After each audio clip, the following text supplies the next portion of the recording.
It's a busy day here on Fantasy Football Today, presented by BetMGM. I'm Jamey Eisenberg. That's Heath Cummings. That's Dan Schneier. We've got a lot to cover, some injury news, a Thursday night football game to preview, some roster trends to get to from the moves you made on Tuesday night, and tell you the moves you're going to be making on Wednesday night. Dan Schneier is going to give us some stats that are going to be important to you, and of course going to answer all of your questions from X and Twitter. Please send them to us using the hashtag AskFFT. All right, guys, let's get to it with some of the news that we're looking at here for week number 2. And a big story is Christian McCaffrey, who did not play in week 1 against the Jets, most likely going to be out in week 2 against the Minnesota Vikings. Kyle Shanahan saying he's day-to-day with the calf, the Achilles. It's still bothering him. They won the game against the Jets. They probably feel like they can beat the Vikings without him based on Jordan Mason, how he's performed. You never want to have that kind of confidence, but they have a pretty good running back there to replace McCaffrey with. So, Heath, when we're looking at this from the McCaffrey standpoint, is it just plug and play with Jordan Mason? How panicked are you if you're a McCaffrey owner, and how good can Mason be against the Vikings? Well, I don't know that there's too much to panic as a McCaffrey owner. Like, you missed last week, you're probably going to miss week 2, and then we think he's going to be okay, and you hope he just stays okay. As for Jordan Mason, in full PPR leagues, he's everything but a must-start running back for me. A top 15 guy, it's possible you might have 2 guys ranked higher, and non-PPR, top 5 running back, must-start running back, no question about it. And then somebody that you are going to want to hold on to for at least the next month and make sure that Christian McCaffrey's okay. So, Dan, Heath brings up a good point about PPR versus non-PPR. I'm all in no matter what, because I think you're going to get the rushing production easily, and we just haven't seen the passing downs work yet, because I don't think they needed to use it last week against the Jets. We may see a little bit more against Minnesota, but I do think that Mason profiles as somebody who can catch the ball, maybe not as good as McCaffrey, but a little bit better than Elijah Mitchell. So where are you on Jordan Mason taking on Minnesota this week? I'm with you here, Jamey. I look at it like this. No matter who really steps into that backfield, the way they design that run scheme, the way the wide receivers block, they're going to get yards. I mean, they took advantage of a pretty good Jets defense there in the C gap, where they figured out a weakness in that defense and they exploited it. I think they'll do the same to Minnesota, who didn't have a tough competition last week. So while you might not get the receptions, though he did get that one, I think you're going to get so much rushing production that it's not going to matter. Could have had 2 touchdowns. Deebo Samuel got called for a holding call as Mason was going in, and then Deebo stole the touchdown from him. So the other 49ers guys, does anything change for you? Ayuk maybe shaking off the rust, Deebo getting more work in the run game. Do you bump up these guys a little bit without McCaffrey there? Oh, yeah. Deebo is a top 12 wide receiver because he had 8 rush attempts in this game. He sees an increase in the running game when McCaffrey's out. George Kittle, like all the other bad tight ends from week 1, we're just going to forgive him and start him again. And I'm expecting a bounce back from Brandon Ayuk. I'm still starting him. If we go a second week with bad Brandon Ayuk production, then maybe I get a little bit concerned. All right, so hopefully they take advantage of the Vikings defense. As Dan alluded to, they didn't have a tough matchup last week because it was the Giants, and the 49ers will be a much tougher test, even though they are going back to Minnesota. In Pittsburgh, they're taking on the Broncos in Denver, and it looks like Justin Fields will be the starting quarterback. Russell Wilson still dealing with his calf injury. I don't know if this is because of the injury that Fields is starting, based on the depth chart. Seems like they want to go back to Russell Wilson at some point. But, Dan, when you look at Justin Fields, he didn't have to do very much in the win against the Falcons, but did give you 57 rushing yards. And we know that that's in his profile to be one of the better running quarterbacks. Are you interested in starting Justin Fields this week against Denver? By the way, last year, week 4, as a member of the Bears, 335 passing yards, 4 touchdowns against this Broncos defense. The low end, maybe back end QB1 for me. I can see him peaking into that range. I think, look, the situation is going to be pretty similar to last week for Arthur Smith and the Steelers offense, with Bo Nix really struggling, and I think he's going to struggle even more in this game. So there's going to be a similar game script. So, again, you're looking for the rushing yards. You're looking for maybe a rushing touchdown here from Justin Fields. It scares me a little bit looking at some of the George Pickens splits, just like when he was on the field, when he wasn't, and the fact that he really wasn't putting in much effort as a blocker, which I know is a big problem in an Arthur Smith offense. But I like their early rapport, too. So I'm okay putting Fields in as like my back-end QB1 this week. All right, so you see the rankings for George Pickens here. Heath and I are kind of out on him this week. Dave Richard, our colleague in Sportsline, which does our projections that you see on the site, they are in on Pickens as a starter. So, Heath, what's your concern about Pickens taking on the Broncos? Well, we just saw what happened to DK Metcalf playing against this defense. It's a Pat Surtain. And I just don't think Pickens is going to overcome that when they don't have a second option in the passing game. And you're probably looking at another 40 rush attempts and maybe 20 pass attempts. Fields is the best available quarterback that's still on the waiver wire in leagues. He's the guy to go add today. but I am not super confident that he's going to be a top 12 quarterback. So first guy you would look at if you lost Jordan Love would be Mayfield or Fields? Well, it was Mayfield. Mayfield's 70% rostered now. Okay, so it'd be Fields. Now, you may still Mayfield if leagues run waivers on Wednesday night, which a lot of leagues do. So Mayfield would still be the top option. I know you would agree with that. But Fields could still be available. And like Dan said, I think we all agree, back end QB1. If he scores a touchdown on the ground, limits the turnovers, he's going to get 18 to 20 fantasy points. That's a pretty good guy to find off of waivers. And then we'll see if he does enough to keep the job moving forward there. Quickly on the running backs, you mentioned 40 rush attempts. Jaylen Warren, anybody have interest in? I know obviously Najee Harris had 20 carries last week. He looks like a borderline starter, but what about Warren? Yeah, I'm going to need to see it with Warren first. We saw Cordero Patterson had twice as many rush attempts in that last game than Jaylen Warren did. The Steelers say Warren's healthy enough. But Arthur Smith's going to play who Arthur Smith wants to play, and right now it seems like it's Najee Harris and it's Cordero Patterson, and maybe throw the ball to Jaylen Warren a little bit, but Justin Fields doesn't really throw to his running backs that much. So Harris a borderline start, Warren a bench piece. And the thing to keep in mind with Harris, if he is going to get 20-plus touches again, the Broncos defense just struggled with the Seattle run game last week, so good opportunity for Najee Harris if he's getting that type of work to be a number 2 running back if you have to start him in this matchup.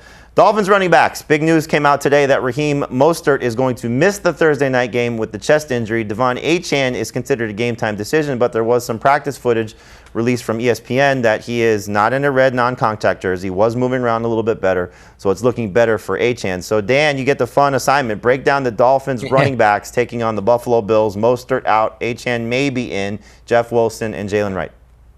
I think the beauty of Devon Achane this year in fantasy is he gets so many of those high leverage touches that you don't have to worry about him maybe being on a limited role or not playing the full game because that's not his role anyway. So I think if Achane is active in this game, I'm putting him in my lineups and I'm not looking back. I think he's that talented. And it's not only that he's that talented, he's actually really good at understanding and processing this run scheme, which I predicted coming from A&M because he was more of an inside the tackle runner than people gave him credit for. Now, the guy I'm keeping an eye on is Jeff Wilson. I know it's crazy. Look, we didn't really give him the hype at all this preseason. Jalen Wright's the shiny new toy, but Jalen Wright does not know the system. It's his first year in the system. Probably is not trusted on pass protection. These are all things Jeff Wilson is trusted in doing in this offense. So I'm starting Jeff Wilson as well, even if Achane is active, and I like him as a flex play.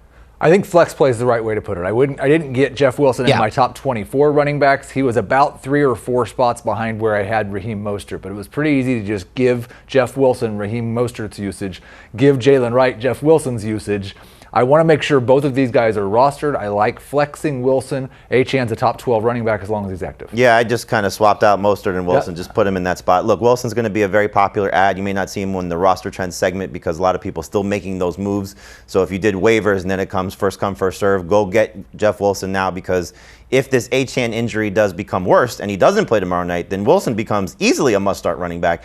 And Jalen Wright, just from a stash perspective, because if this Mostert injury lingers or Achane either is hurt or has a re-aggravation of the injury, Wright may supersede Jeff Wilson on the depth chart, and then the upside play is definitely Jalen Wright. So from a stash perspective, get Jalen Wright on your team, but Jeff Wilson could be a plug-and-play option as they take on the Bills. So let's preview this Thursday night game as Miami takes on Buffalo, both teams winning last week.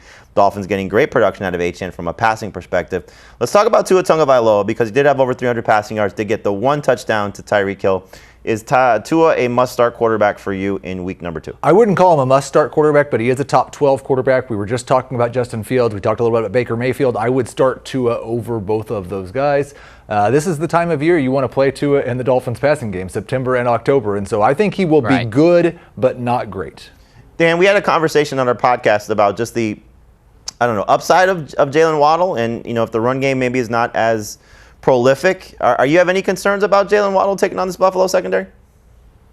Not necessarily from a matchup standpoint. Look, I think this is going to be a big test for this Bills secondary. They've lost a lot of pieces over the last few years, and they're not what I don't think they're what we've come to know them as. But again, I do think the Bills have a good understanding of what Tua does and how that offense works, and I think they've been able to take away some of those concepts that they've leaned on against other teams. So that's the part that scares me a little, but it's not to the point where I would bench Waddle or Hill. Those are must-starts for me. Yeah, I don't think we were talking about benching him. It was just kind of conversation of who you're starting him over. I think I'm a little bit more aggressive in the rankings, have him closer to top 12. I think you're closer to top 20. 15. Yeah. Dave Richard also closer to top 20 as well. Let's talk about Close the Bills. to top 12 for me. Yeah, let's talk about the Bills passing attack. You're starting Josh Allen. another amazing performance last week. 2 passing touchdowns, 2 rushing touchdowns, 9 carries, 39 yards. James Cook is a must-start running back as well. But the receiving core, is there anybody in Buffalo's receiving core that you can trust, Dan? We'll get to Dalton Kincaid in a second. But in terms of Keon Coleman, Khalil Shakir, I don't think anybody's looking at Curtis Samuel at this point. But in terms of those first 2 guys, Coleman, Shakir, any interest against Miami in Thursday's game?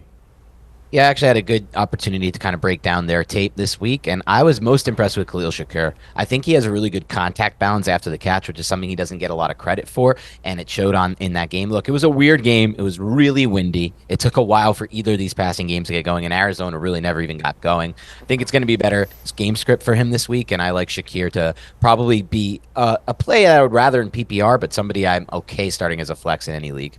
For me, it was Coleman is the upside play, Shakir more of the floor play. I know I got made fun of for that, but the floor play for Shakir. So if you want the safer option, both number 3 receivers at best. But if you can avoid them just to see what happens. But if you are desperate, I think Shakir is a little bit safer than Keon Coleman. All right, so Dalton Kincaid, a dud last week against the Cardinals. He got a lot of coverage, a lot of attention. I don't know if the Dolphins will play things the same way. I know you weren't as excited about Dalton Kincaid as a lot of people were, but he was still a number 1 tight end for you, and people are panicking. Where do you think he comes out in week 2? So he's a low-end starter for me. There were 3, like I said, we're basically forgiving all the bad tight ends from week 1. But there were 3 guys I really want to watch. And the first one was Mark Andrews and Isaiah Likely. Like, how's that going to work out in week 2? The second one was Travis Kelce versus Rashee Rice.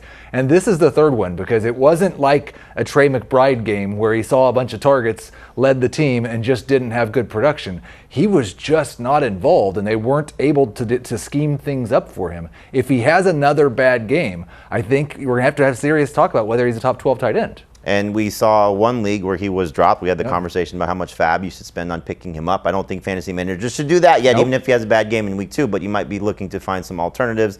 Jawan Johnson, for example, maybe Colby Parkinson, just to have on your bench in case Dalton Kincaid does struggle. But I'm confident he's going to play well against Miami. Maybe more hopeful than confident, but hopefully he does well in this matchup on Thursday night. All right, again, we're going to answer a lot of your questions. We're going to do a mailbag at the end of the show here, final segment, but we want to answer some questions throughout the show. So send us your tweets, X, use the hashtag AskFFT. Here's the first one that we'll answer on today's show. Tua, Burrow, or Mayfield? So, Dan, do you like Tua against the Bills, Burrow in hopefully a shootout against the Chiefs, and Baker Mayfield in the highest point total of the week against the Detroit Lions? I can't believe I'm saying this, but I'm leaning toward Mayfield. I just love what I saw last week, and I don't want to put too much credit on what they did as a passing game because it was Washington, arguably maybe the best matchup all year.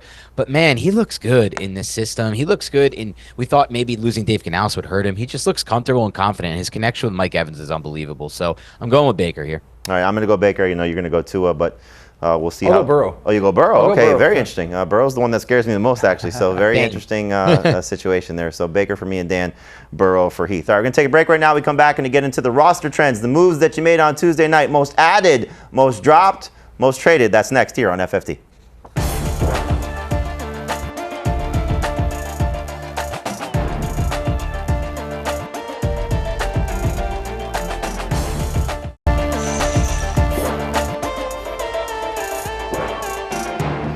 Welcome back to Fantasy Football Today, presented by BetMGM. I'm Jamey, that's Heath, that's Dan. We're taking a look at the roster trends of the most added, most dropped, and most traded players from the moves that were made on waivers that ran on Tuesday night. Remember, waivers will run on Wednesday night in some leagues, so this is important if you want to see what some of the players that are being picked up and some of the players that are being dropped. A couple news items before we get to the most added list.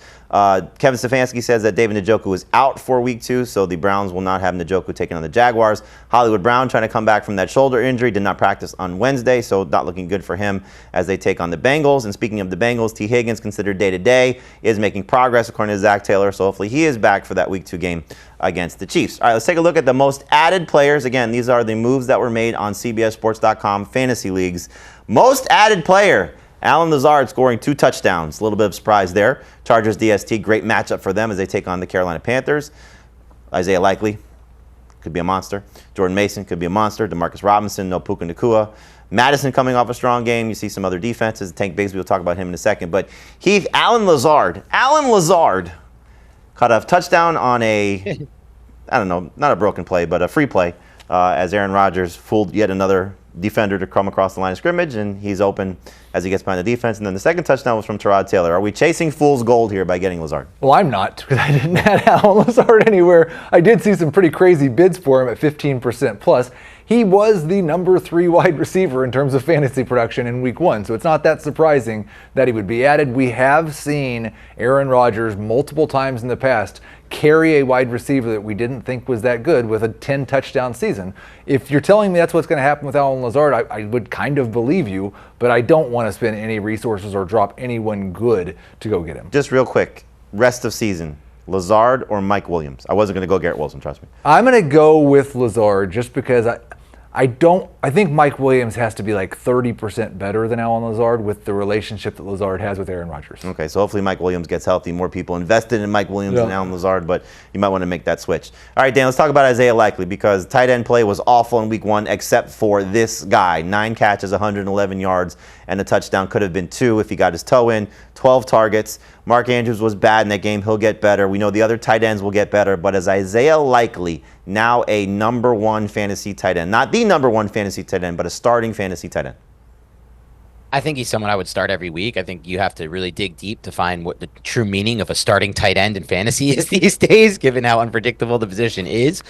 With that said, we saw all throughout camp, he was one of Lamar's favorite targets. He was on the field a lot in camp. We heard about him making all those plays, and then we kind of all said, well, he is kind of just the tight end 2 on the depth chart. They're going to run a lot of 11 personnel maybe, so we probably won't see him. But Todd Monken has adjusted this offense to put the best players on the field, and Likely is one of those best players. He's honestly an excellent athlete and dominated the collegiate level from a production standpoint. So none of the production should be a surprise. Almost had a bigger game, just missed getting his toe in. So yeah, he's someone I would start at this point every week. And you see the projections here from Sportsline, the number 9 tight end in PPR. That's a pretty fair range for, losing Ferguson, most likely no David Njoku, so he does creep into the top 10. Hopefully it produces and we're not just chasing the numbers that he had last week against the Chiefs. Demarcus Robinson was on this list, and we have the Puka Nacua situation, not officially placed on IR, but that's where he's headed, so he's going to be out for 4 games. When it comes to Robinson and Tyler Johnson, who we did not see on that list, is Robinson the clear-cut replacement option for you from who will be the second best producer for the Rams behind Cooper Kupp? It's not clear cut for me at all. There's a lot of leagues where I put a $1 bid on both players, not really caring which one I get because I don't really know which one's going to be better. They both had 7 targets in week 1. Robinson has the advantage of having been in the system last year and was good in the last 4 or 5 games of the season.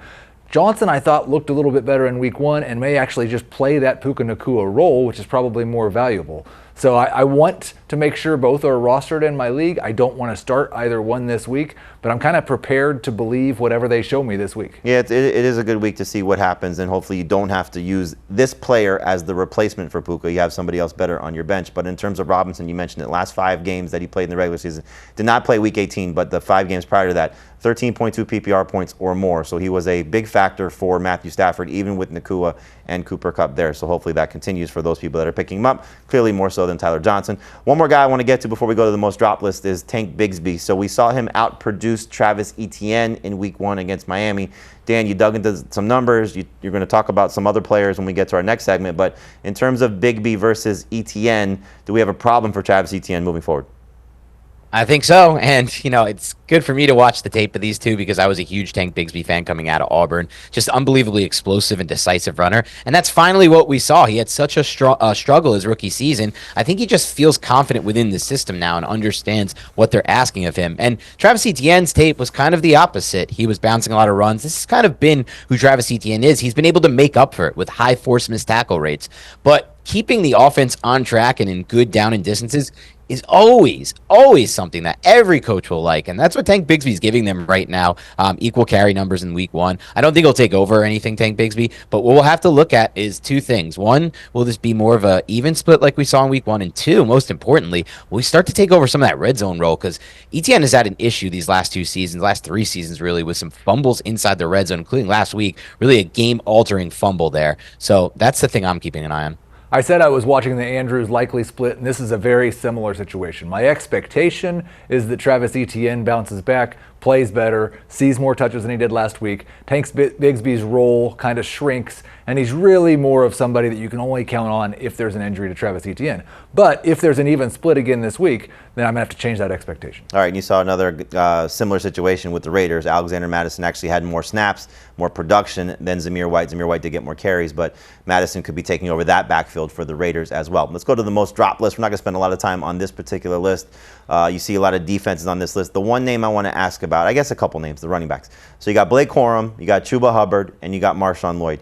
Heath, of those three guys, is there one that you would want to hold in particular because of something changing from week one? Clearly, these guys were in a bad spot. Corum not playing at all, Lloyd not playing at all, and Hubbard really struggling and sharing time with Miles Sanders. Yeah, if I just have a guy at the end of my bench, it's probably Corum, because I do believe that if he gets the opportunity at some point because of injury, he's going to be successful in that system.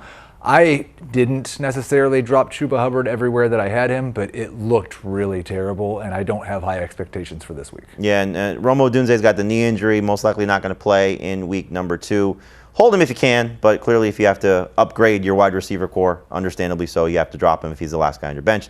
Let's move now to the most traded list, and this is more interesting, I think, than anything that we're going to talk about, because these are the players that you're either bailing on, selling high, or trying to buy low on. Jordan Mason and Christian McCaffrey, 2 of the top 3 most traded players. Jamar Chase among the players in the top 3 as well. McLaurin, Kelsey, DeAndre Swift, you see the list here. So let's talk about the 49ers here. So, Dan, if you're the Christian McCaffrey fantasy manager, are you selling because you're afraid you're not going to have him for now another week and trying just to get some parts to help you because you might be going to 0-2? Or are you looking to maybe sell him from a position of strength, knowing that his name still carries some value, but you're concerned that he may not play for a couple weeks?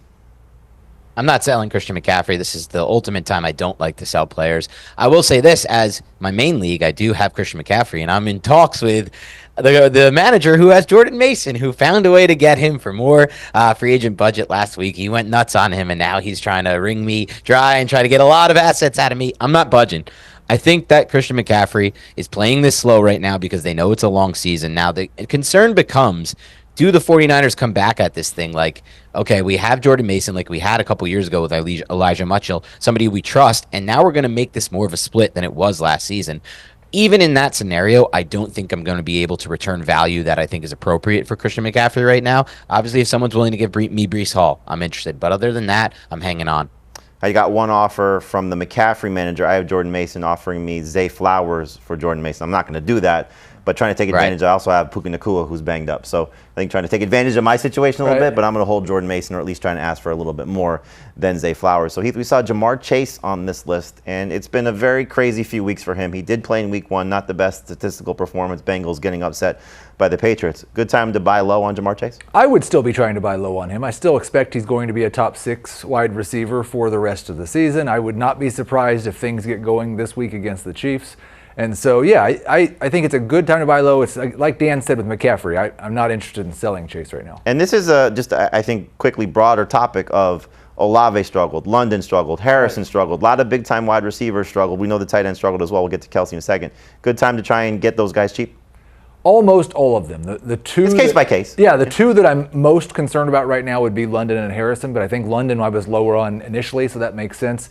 And man, it's just hard to find anything positive about that week 1 performance from Harrison, even watching his tape. I'm going to hope it was the wind. I'm going to hope it was, some offensive line concerns for Kyler Murray. And it's a good Buffalo defense. Look, they're going back home this week, hopefully take advantage of a beat-up Rams defense. I'm still going to be confident in Marvin Harrison. Dan, I want to ask you about Travis Kelce. He's on the most traded list. You were very high on Kelce. I know he was your tight end 1 for a good portion of the offseason. I don't know if you changed that at all prior to the start of the year. But disappointing performance. Rice was fantastic. Xavier Worthy scored 2 touchdowns on 3 touches. We know Marquise Brown's coming back. Are you still thinking Travis Kelce could be tight end 1? I think given the tight end landscape, he still can be, but I don't think he's going to be what I expected he could be, which is bouncing back to the levels of he's a weekly, cheat code for your offense, for your fantasy team, because he's outscoring the rest of the position. I think those days are over. I had a lot of victory laps in week 1, and I had one big miss, and that was Travis Kelce, who I said maybe we'll return to the levels, but look, they just don't need him the same way they used to need him in this offense. I still think he'll have his big games, of course.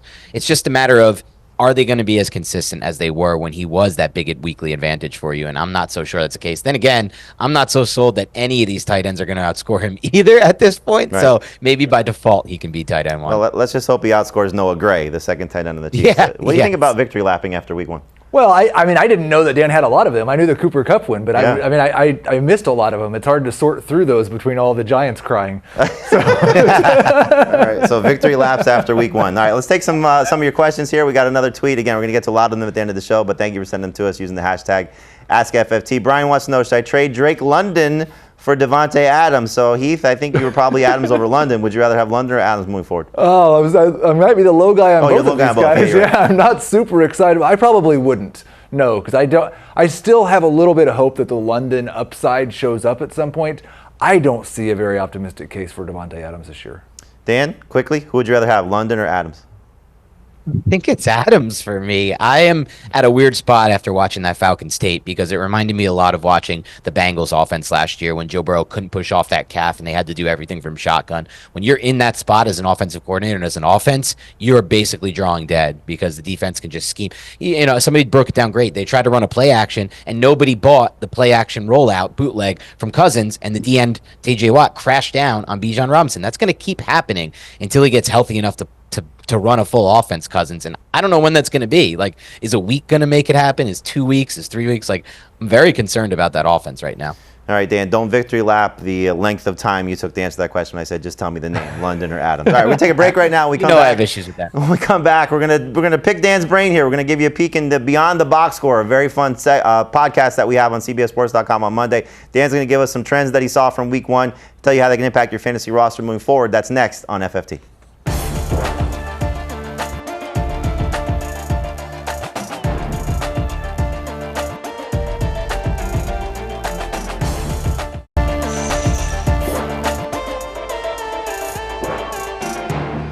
Welcome back to Fantasy Football Today, presented by BetMGM. So we have a great Fantasy Football Today podcast that airs every day, sometimes twice a day, sometimes 3 times a day, sometimes we're just on camera, on podcast all the time. On Mondays, our host Adam Azer has Dan Schneier and our colleague Jacob Gibbs on for what we call Beyond the Box Score. And Jacob and Dan do a great job going into the stats from the previous week or some trends that have been happening over the previous couple of weeks, and take a little bit deeper dive, a little bit more in depth on some of the numbers, and it's really great listen, and Dan does a great job, so does Jacob. So we're going to bring a little bit of that to you guys right here on CBS Sports Network. So Dan gave us some trends that he saw from week 1. We picked out the best 5, and we're going to start with this one. So Dan, should we be concerned at all about Kyler Murray and Marvin Harrison Jr. after what we saw from their performance against Buffalo in week 1? I am certainly concerned. So Kyler Murray in this game just had a 6.4 average depth of target. The league average is 7.7. Harrison was mostly running go routes as a boundary receiver. That's not what we want. He dominated in the slot in his opportunities at Ohio State last year. 62% of Murray's pass yards came after the catch.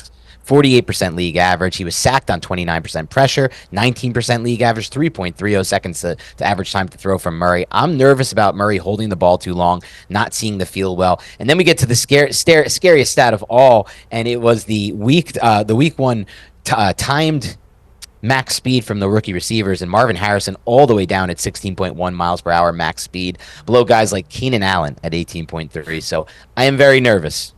Yeah, I think... I've lowered Harrison quite a bit in my week 2 projections, but it's more of a short-term nervousness for me. I still expect he's going to be a very good wide receiver over the course of the season. We just maybe shouldn't have been drafting him in the top 15 picks and expecting him to be a top 12 wide receiver in week 1, because very few rookie wide receivers do that. I'm not that worried about Kyler Murray. I still think the way he's moving, the way he runs, things are going to be better with McBride. Things are going to be better with Harrison. I still think Kyler Murray is a top 10, top 8 fantasy quarterback. I'm just a little concerned in the short term about Harrison. West Coast teams, 1 o'clock Eastern starts, could always be a little tricky. The weather was a little bit tricky for probably the Cardinals more so than the Bills. And Bills, look, they're a very good defense. So let's see how they react to week 2, taking on a Rams defense that was pretty good against the Lions, but still struggled a little bit there as well. All right, let's go to the next topic here. Are you buying or selling the splits that we saw in the following backfields from Pittsburgh with Najee Harris and Jaylen Warren, from Cincinnati with Zach Moss and Chase Brown, and Tennessee from Tony Pollard and Tyjae Spears?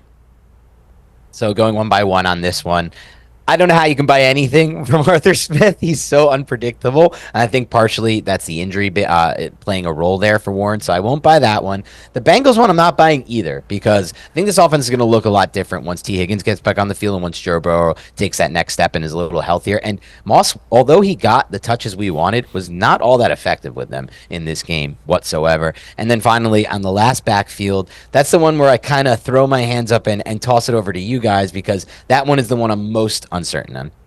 And I think that the one that I buy is Tony Pollard. It makes sense to me that Tony Pollard was awesome when he was in Dallas, got hurt at the end of the season, was really, really struggling for half of the year last year, and then it kind of clicked in the last 4 or 5 games, looked awesome in the preseason, looked awesome in week 1. I like Tyjae Spears a lot, and I still think he's going to have a role, but I don't think he's actually someone who should probably have more than 15 touches per game. He's really good in that role that Tony Pollard once was. So I kind of buy that one. I have no idea what to make of the Bengals, and I don't think they're actually going to be a very good running team anyway, so I don't know how much I care. And then the Steelers, Arthur Smith, I kind of buy it because I think Jaylen Warren's their best running back, and Arthur Smith likes to not give the ball to the best player at the position as much as he should. I think the fun thing with the Steelers is you have a healthy guy right now. Yeah. And it'll be a little frustrating when Jaylen Warren finally gets healthy. It could be this week. We could see Jaylen Warren. They said he's getting closer. Then it gets a little bit more frustrating. But I think while Najee is locked into getting north of 15 total touches. Last week he had over 20 total touches. You're going to start him. I don't care, 20 for 70, it's ugly, but you're going to start somebody with that much volume, especially this week taking on Denver. For Cincinnati, for me, it's always been Chase Brown is the long play, Zach Moss is the short play because he has a hard time staying healthy, so I'd rather stash Chase Brown.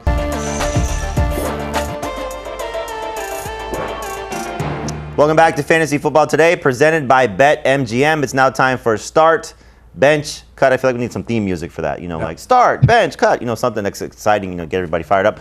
We're going to talk about we're going to give you 3 players at each position. You got to tell me if you're going to start them in week 2, bench them in week 2, or cut them in week 2. The choice is yours. Let's start with the quarterbacks. First 3 guys that we got: Joe Burrow, Jaden Daniels, Baker Mayfield. Heath, who are we starting? Who are we benching? Who are we cutting? I will start Jaden Daniels. I will bench Joe Burrow. I will cut Baker Mayfield. I think Baker is going to be very good against Washington, but if you're not going to start him this week, you might as well cut him. Well, he was good against Washington last week. This week against Detroit, so it could be good. Still think he'll be really good. Yeah, great.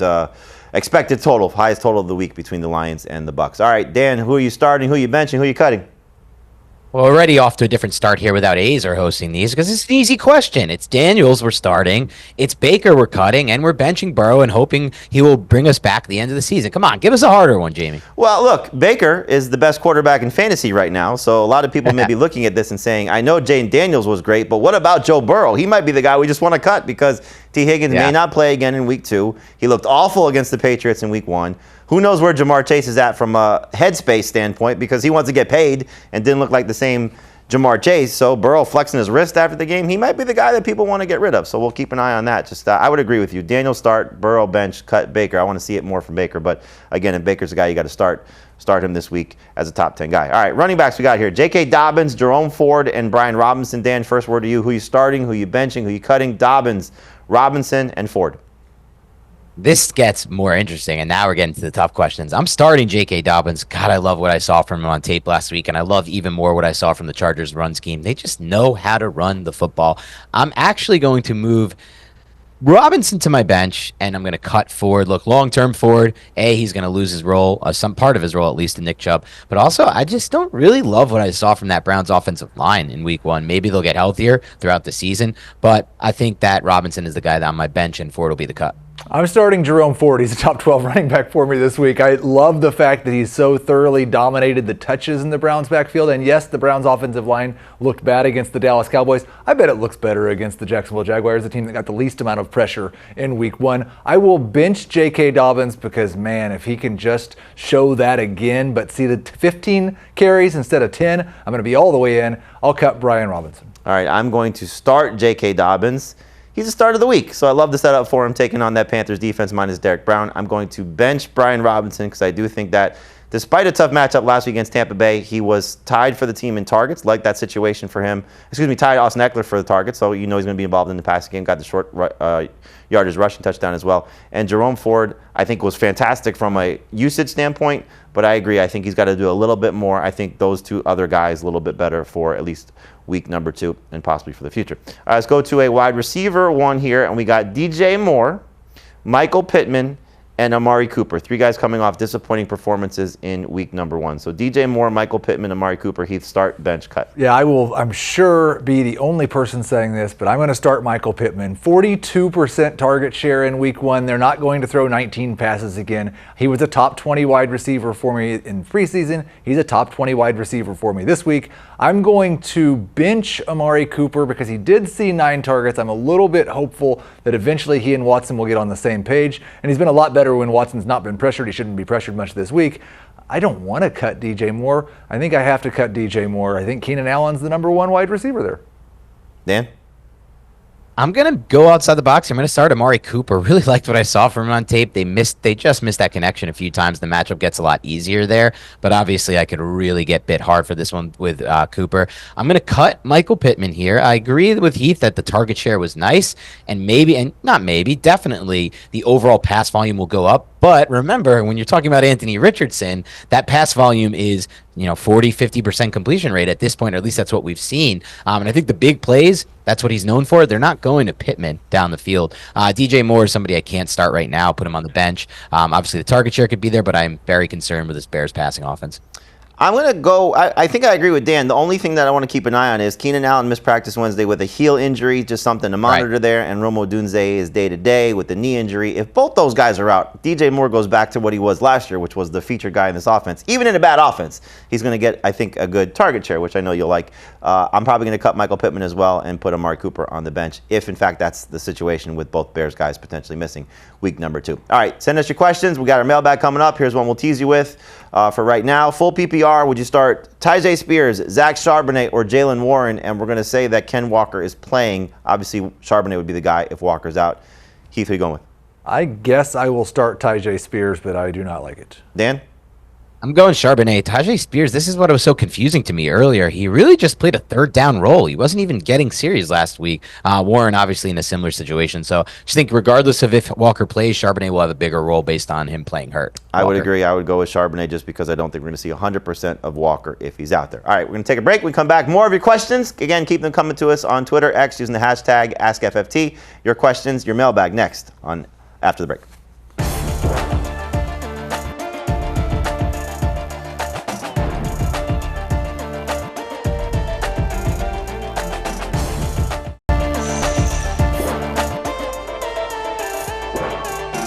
Welcome back to Fantasy Football Today, presented by BetMGM. The rules are you get to say a name and 10 seconds of analysis to answer these questions. All right, Ryan wants to know, following bad performances from Marvin Harrison Jr., Chris Olave, and DK Metcalf, would you have any thoughts on starting Demarcus Robinson over one of them this week? Heath Cummings. I am a little bit concerned about Marvin Harrison. I would have zero thoughts about starting Demarcus Robinson over any of these guys. All right, let's see what happens with Robinson and Tyler Johnson before we go that route. Next question. My league is dropping players like Jaylen Warren and Rome Odunze. Would you drop backup running backs for players like this? How about disappointments like Javonte Williams? So, Dan, you got Marshawn Lloyd, Tyrone Tracy, Jaleel McLaughlin, those type of guys. We drop those players for Warren or Rome Odunze. Yes, I would. Odunze is the one that I think has higher upside long term, but if you need a running back, I'm good with going in Warren. All the reasons we still like Warren, we haven't really been able to see because he's not fully healthy. Wait for that to happen. And again, I never was drafting Javonte anywhere. I don't see any real path for players like Javonte and Zamir White to any kind of fantasy relevancy in those situations with those quarterback play and the game scripts that are to come. 10 seconds. Next question. I need to start too. Drake London, Devontae Smith, or George Pickens? Heath. I am starting Devontae Smith for sure. I'll go with London over Pickens. I would as well. Next question. Do I start Jamison Williams this week or Zay Flowers? Dan, you got 20 seconds before the show is over. Jamison Williams. Yes, Jamison Williams. All right, one more quick question. Let's go. Do I drop Chase Brown for Jaleel McLaughlin? No. Thank you for watching Fantasy Football Today. For Heath Cummings, for Dan Schneier, I'm Jamey Eisenberg. Check out our Fantasy Football Today podcast, wherever podcasts are available. You can download it based on the QR code right there on your screen. We will help you win your fantasy leagues in week number 2.